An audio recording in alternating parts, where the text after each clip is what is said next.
Bueno, otra vez, buenos días, buenas tardes, buenas noches. Estoy viendo que según, pues claro, una cosa es lo que escribo y después otra cosa es lo que meto que no está escrito. Yo creo que aquí tenemos para un buen rato. Pero es un tema estupendo, ¿eh? No me digan que no. Cómo Jesús va creciendo, porque algunas veces tenemos la idea, aquí eché un gallito, algunas veces tenemos la idea de que el niño Jesús lo sabía todo. Los apócrifos son hermosos, pero desde luego tienen una imaginación. Ya les conté esto, ¿verdad? De que Jesús hacía unos allí en la fuente de Nazaret, que por cierto yo la vi, allí no hay arena ninguna, es un chorro, que estaban allí los niños jugando y hacen palomitas y las de Jesús vuelan y las otras Jesús las tocaba y volaban. Y después los muchachos lo imitaban y las tocaba y se deshacían. De eso están llenos los libros apócrifos. No estamos hablando de eso. El miércoles pasado tenemos aquí, y voy a seguir, pero antes les quiero recordar de que por alguna razón no es que bajen ustedes, mejor dicho, baja el número. El viernes pasado unos 700 y pico personas, pero bueno, no quedamos en que ustedes iban a ser sembradores. 700 y pico personas llaman después de que la oyen, que ahí está grabada. Oye, que es interesante lo que estamos oyendo en esto de el eclipse de Dios. Y ya son 1000 y pico. Háganlo, por favor. Porque miren, este mandato de hablar de Dios no es solamente para nosotros los sacerdotes, es para ustedes también. Dijo Jesús, vayan por el mundo predicando. No hace falta predicar.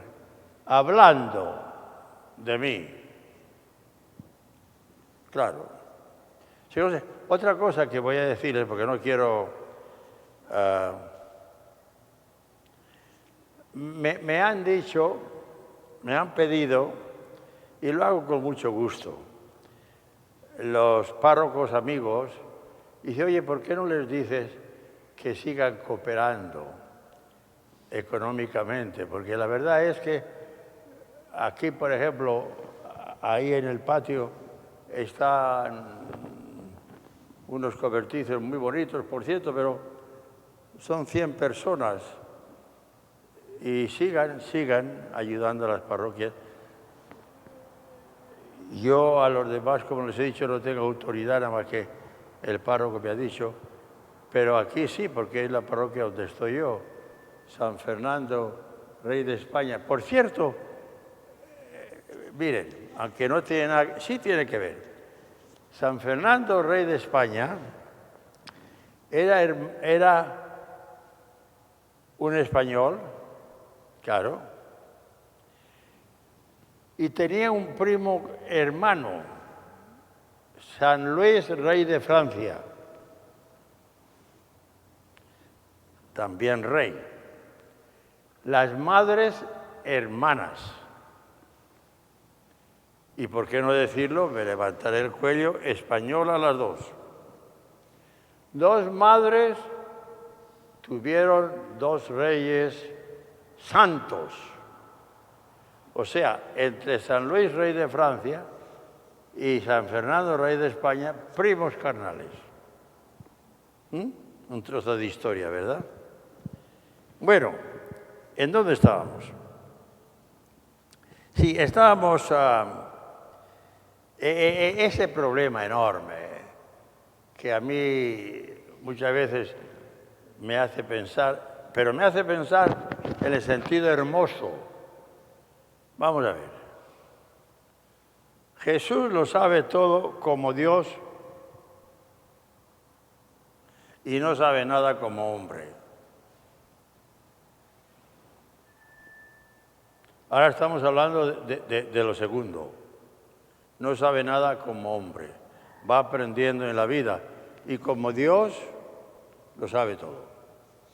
Ahora, ya sabe que la explicación es que es una sola persona con dos naturalezas, la humana y la divina.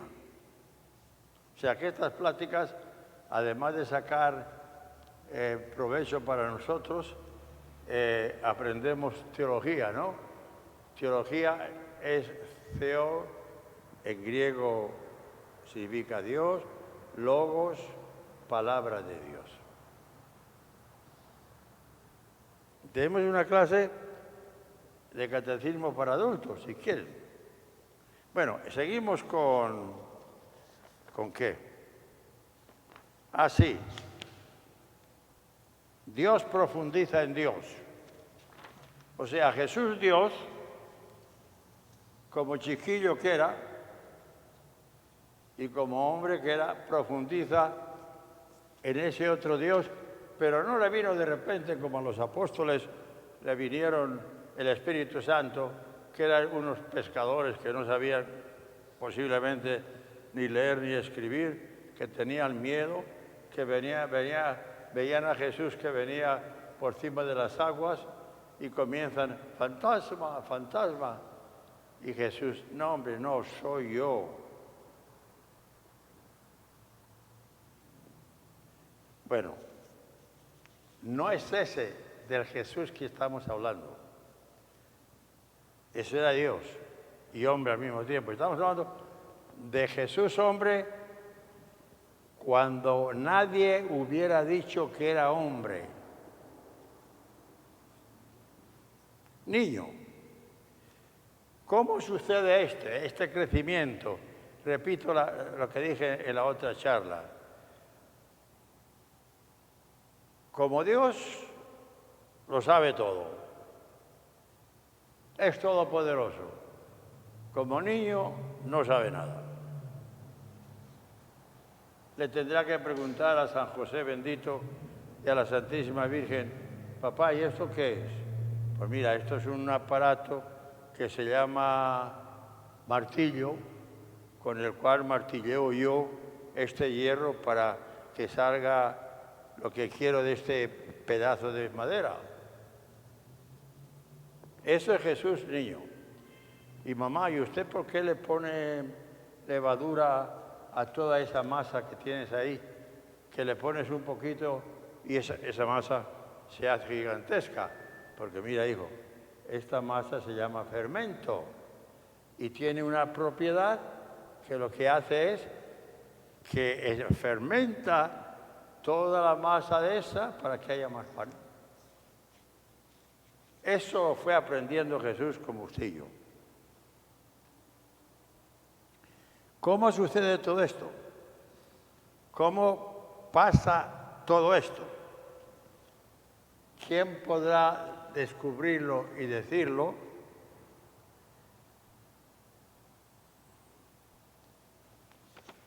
Pero dice un padre oriental, encontraréis la verdad y frente a ella sentiréis asombro, después temor y por fin amor. Eso es lo que quiero yo que saquemos todos de estas pláticas. Primero, la verdad. De ahí saldrá el asombro, que un niño que es Dios no sabe nada. Y después vendrá temor cuando vemos, pero Dios no es temor. Más tarde le van a preguntar a Jesús quién es Dios y va a decir, Dios es amor. No tiene amor como nosotros. Por eso andamos con el amor que crece, que no crece, que desaparece, que se rompe. No, Dios es amor. No puede cambiar nunca. Si tal vez el asombro y el amor nos ayudan algo, el asombro es esto. haya ocurrido en nuestra tierra, eso es el primer asombro. ¿Por qué escogió la tierra? ¿Se han fijado? Lo sabemos de sobra. Si es uno de los planetas más pequeños de todo, no es el más pequeño, pero casi. ¿Por qué escogió la tierra? No. Y pasa otra cosa. ¿Por qué escogió Palestina? Porque ahora Palestina la han arreglado con riegos y todo, pero Palestina, Moisés lo decía. Moisés le decía a los...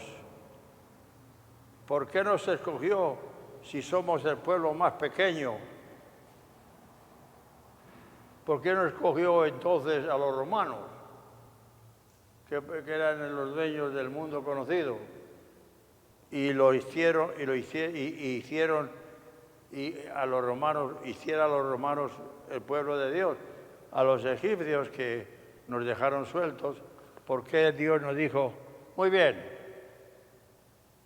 como los judíos son tan pequeños, les voy a dejar, como hacemos los humanos, despreciamos lo pequeño, y ustedes que son enormes con todo eso de las pirámides y todo eso, ustedes van a ser aquí el pueblo de Dios.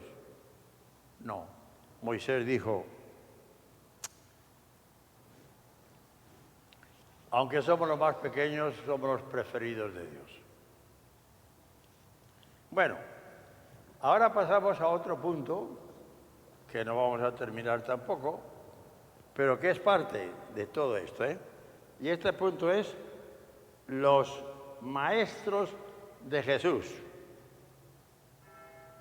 ¿Tuvo Jesús maestros? Bueno, hay que aclarar una cosa, En Palestina, fíjense si es interesante esto, en Palestina la educación era obligatoria. No había escuela, todo estaba en la sinagoga, pero era obligatoria la educación. En muchos pueblos todavía, más tarde, y quizá ahora ni lo sea todavía, no sé. Sería raro, ¿verdad? Pero en tiempo de Jesús, en Palestina, la educación era obligatoria. Vamos a ver, otra pregunta. ¿Tuvo Cristo maestros o fue como se le ha llamado el maestro de sus maestros? Claro, como Dios sí, pero acuérdense, estamos hablando con el Dios que se clisa en una persona humana con un cuerpo como el nuestro, que se llama Jesús de Nazaret. Habrá que, miren, es importante, porque los libros piadosos dicen de vez en cuando cada aberración que no tiene importancia. Habrá que comenzar por rechazar una vez más las fábulas. ¿Han leído ustedes que, claro, nosotros como no nos podemos imaginar vivir en un rancho pobre, Dios nada menos, ni siquiera uno de nosotros? Aunque yo vivía en un rancho hermoso, no éramos del todo pobres. Teníamos bastante para la vida. Pero, cuando hablan de Jesús, vienen ahí autores diciendo, no. Jesús no pudo haber estado en ese pueblo tan miserable. Jesús, fíjense, lo que voy a decir. Jesús anduvo por Persia y entró en contacto con los magos, no los magos que vinieron a verlo a él, no. Persia era famoso por hombres ilustrados que se especializaban en medicina y en astronomía. Persia. Por eso, aunque no sabemos dónde vinieron los Reyes Magos, dice al otro lado del Oriente, para un judío, del Jordán. Para un judío el río Jordán era el límite. Decía, vinieron del oriente. Pero estos de Persia era verdad, ¿eh? Cicerón, no Cicerón. Aristóteles, este gran hombre griego que nunca conoció a Cristo para nada, pero que está en el cielo y me está escuchando ahora, y ruega por mí para que hable un poco como hablaste tú, porque habló de Dios maravillosamente sin conocerlo. ¿Quién le estaba inspirando? Este Aristóteles, fíjese, este Aristóteles dijo, tiene que haber un Dios solo. Bueno, primer dicho, tiene que haber Dios. ¿Por qué? Porque si hay dos o tres, como cuentan otros, se pelean y entonces ya no son dioses. Y tiene que haber un Dios solo, porque si hubiera muchos, fabricarían a los hombres y a las mujeres y a las flores según su capricho. Y nos damos cuenta que todos somos iguales. Puede ser que de diferente color, pero todos somos iguales. Tiene que haber un Dios solo, porque aquí hay un orden maravilloso de planetas, de astros, aquí los ríos, las plantas. Una cabeza ha puesto esto, el movimiento, es solo, porque si hubiera más, nos pasaría lo que a los hombres, nos peleamos a ver quién era el dueño de esta tierra o de aquella otra. Un Dios solo, naturalmente no pudo llegar al misterio de la Santísima Trinidad, claro. Un Dios solo. Y un Dios, fijaros, que es hombre y mujer. Porque, miren, no hace mucho, el Papa Juan Pablo I, que duró, ¿se acuerdan? Los que son de mi edad o más jóvenes todavía, fue antes que Juan Pablo II. Este duró 30 días, me parece. En el primer discurso que echó en aquella ventana del Vaticano, dice, Dios es Padre en così mamá y también Madre. Claro. Pero este Aristóteles dice, es que si Dios no es masculino y femenino, ¿cómo somos masculinos y femeninos? ¿Qué les parece? Extraordinario, ¿no? Y después dice, esto es lo más de las cosas grandes que dijo este hombre, tiene que haber un motor inmóvil que mueva a todos y él no se mueve. Esto es extraordinario. Eso es lo que se llama metafísica. No dijo esto que voy a decir ahora porque no había trenes, pero dijo lo que ahora entendemos. Él decía, todo se mueve, pero tiene que haber alguien que no se mueva y lo mueva a todos, o que se mueva por sí mismo. Si estuviera hablando ahora, hablaría del tren, hablamos nosotros. Tú ves el tren que pasa y ves un vagón que jala al otro, y que jala al otro, y que jala al otro. No tiene fuerza, lo trae. Tenemos que llegar a una máquina, llámalo como quieras, que jala todo el tren y se jala a sí misma. Aristóteles, 300 años antes de Cristo. Claro. Observando. Por eso San Pablo va a decir en la carta a los romanos que muchos no sabrán nunca quién es Dios. Pero como sigan esa gracia que Dios les va a dar, que a todos nos da, y cuando no vamos de acuerdo con esa gracia, o ese estado sabemos que hacemos mal. Por eso fíjense los niños. Nadie les enseña eso, ¿eh? Y cuando saben que hacen una trastada, se esconden para que no lo vea su padre y su madre. Bueno, pues decía él, San Pablo, Dios te ha puesto dentro un termómetro que te dice si estás haciendo el bien o estás haciendo el mal. Antes Jesús lo había puesto todavía más claro. Ese termómetro es el amor. Si lo que haces va con el amor, ahí está Dios. Porque Dios es amor, dirá San Juan. No tiene amor, es amor. Si lo que haces va en contra de ese amor, no es de Dios.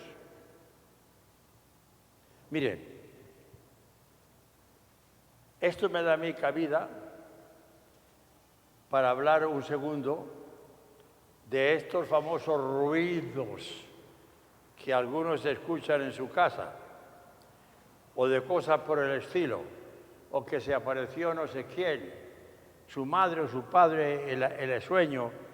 Lo primero que yo les digo puede ser verdad, pero vamos a ver, después de esas apariciones, ¿te quedas tranquila o tranquilo? ¿Te quedas sosegado? ¿Te quedas alegre? ¿Te quedas amoroso? Son buenas. Pero si después de esas apariciones te levantas con miedo, te levantas asustado o asustada, no son de Dios.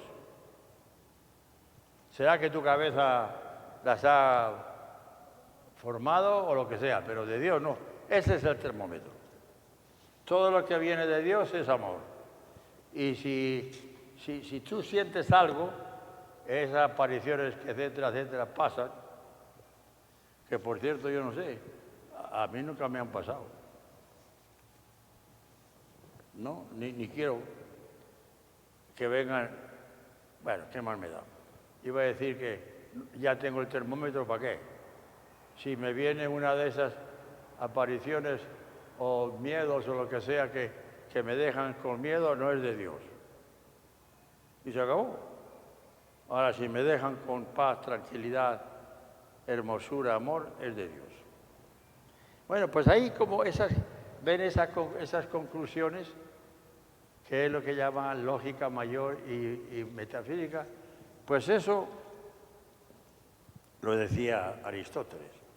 Entonces, esta gente decía, no, Jesús sabe mucho para haberse quedado ahí en Nazaret.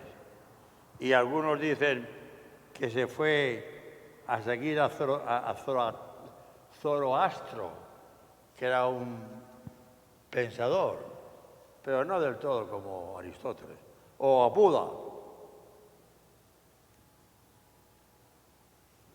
Había esto para información de ustedes. No muy lejos de Jerusalén, bueno, relativamente, cerca del Mar Muerto, habría unos cientos de hombres, solo hombres, que se retiraron de Jerusalén porque veían la podredumbre, que más tarde Jesús los va a fustigar, ¿eh? No a ellos, sino la podredumbre de Jerusalén. ¿Qué hicieron ellos? Se retiraron de Jerusalén y de toda civilización y construyeron un monasterio enorme cerca del Mar Muerto. Esa gente quería vivir la Biblia como ellos la entendían, no como los poderosos la entendieron. Cuando hablemos de San Juan Bautista, vamos a decir que quizá él fue, porque dice que ya joven se fue al desierto. Pero yo cuando me echa Juan Bautista, el primo de Jesús, Jesús no se fue ahí. No se fue a... Ese lugar se llama Qumran. Está allí cerca del Mar Muerto.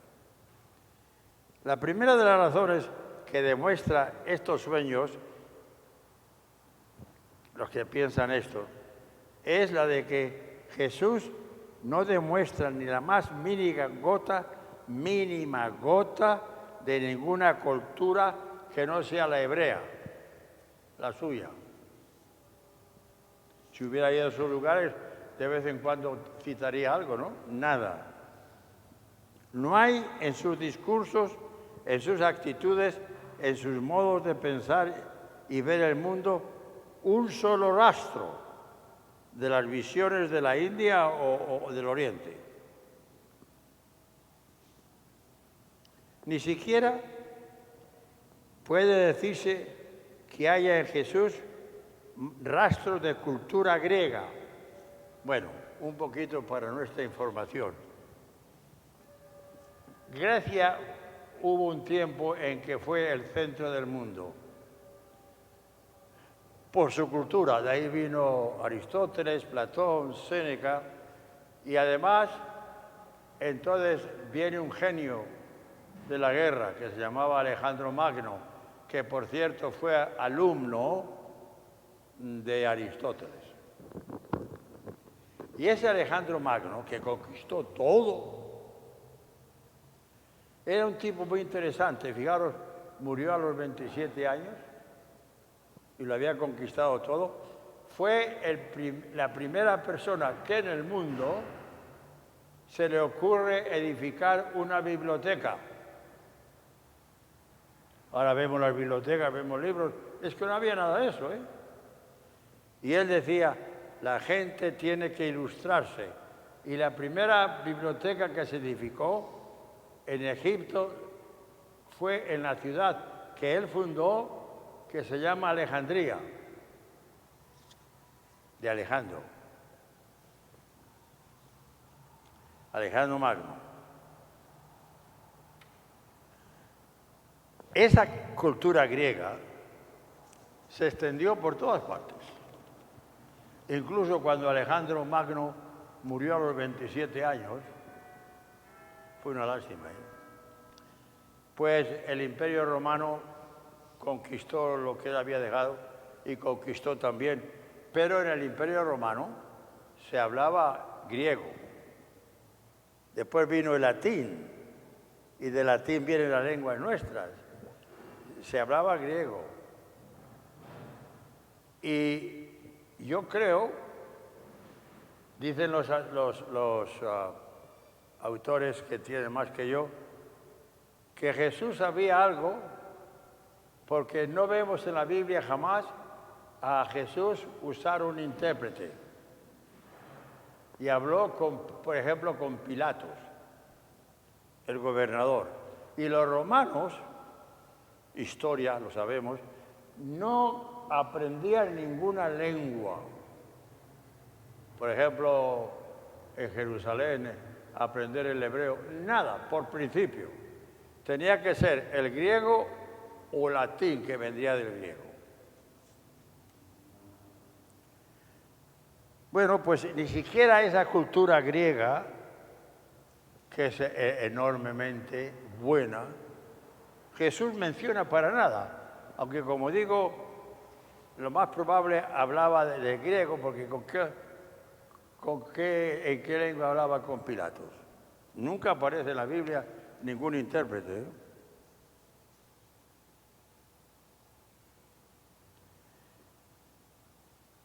Bueno, en otras palabras, él no fue a ninguna parte. No salió de Palestina y se acabó. Ni siquiera ha frecuentado a los doctores de Jerusalén, que se acuerdan cuando se perdió en el templo, lo encontraron escuchándolos. No, los pintores han puesto a Jesús en el medio, un hombre joven de 12 años, y los doctores, no, nada de eso. Para la Pascua, Israel tenía doctores muy grandes, bíblicos. Esos se ponían en cierta esquina y daban su discurso y tú escogías al que querías. Jesús estaba escuchando. Miren, a ver si se acuerdan de este nombre. Hillel, Hillel. Fue uno de los famosos, Hillel, que tiene mucho que ver, fíjense, con el Evangelio, aunque él murió antes. Pero sus principios, había otro que fue el padre de los fariseos. El fariseo, ¿qué es un fariseo? Que lo vimos tantas veces en la misa. Fariseo es aquella persona que le da más importancia a la ley que a la persona. El mundo está lleno de fariseos. Muchas leyes le importa 3 pimientos la persona humana con tal de seguir la ley. Ese es un fariseo. Jesús curaba a la gente en sábado y como el sábado era el día del Señor, decía, es diabólico. Y Jesús decía, pero bueno, no es más importante esta persona que acabo de curar que la ley. Yo me acuerdo una vez que fuimos, tan exagerados eran, que me acuerdo que una vez que fuimos cuando estaba en María Inmaculada, hacíamos excursiones a la Tierra Santa y me acuerdo que paramos en un hotel cerca del lago de Genesaret y allí estábamos nosotros y otras excursiones guardando la cola para subir y dice uno al que estaba allí, oiga, pues allí hay un ascensor. No, dijo el Señor, eso no se toca, es el ascensor del sábado. Manda, ¿eh? O sea, que para ellos, como el sábado no se trabaja, tampoco el ascensor, los demás no trabajan, este sí, pero los otros no pueden trabajar porque es sábado, aunque estés allí esperando una hora para subirte al ascensor del sábado. Con eso sí Jesús se plantó muchas veces. Y ellos fueron, juntamente con los saduceos, que eran los grandes, los terratenientes, los que dirigían el templo, que lo oímos muchas veces en la misa los domingos, ¿verdad? Saduceos venía de un gran sacerdote santo del tiempo de David que se llamaba Saúl. Y ellos decían que descendían de él. Descendían de él, si era un hombre de Dios, y estos eran unos ladrones. Un día hablaremos de cómo estaba el templo, porque Jesús, la ira del Cordero, agarró aquellos cordones y los echó afuera. Un día hablaremos de eso. Bueno, ya me dicen que me calle, así que ahí vemos a Jesús, quien en su naturaleza divina era la misma palabra de Dios, tuvo que ir educándose su psicología humana a la luz de esa misma palabra escrita de Dios, que como Dios la escribió Él.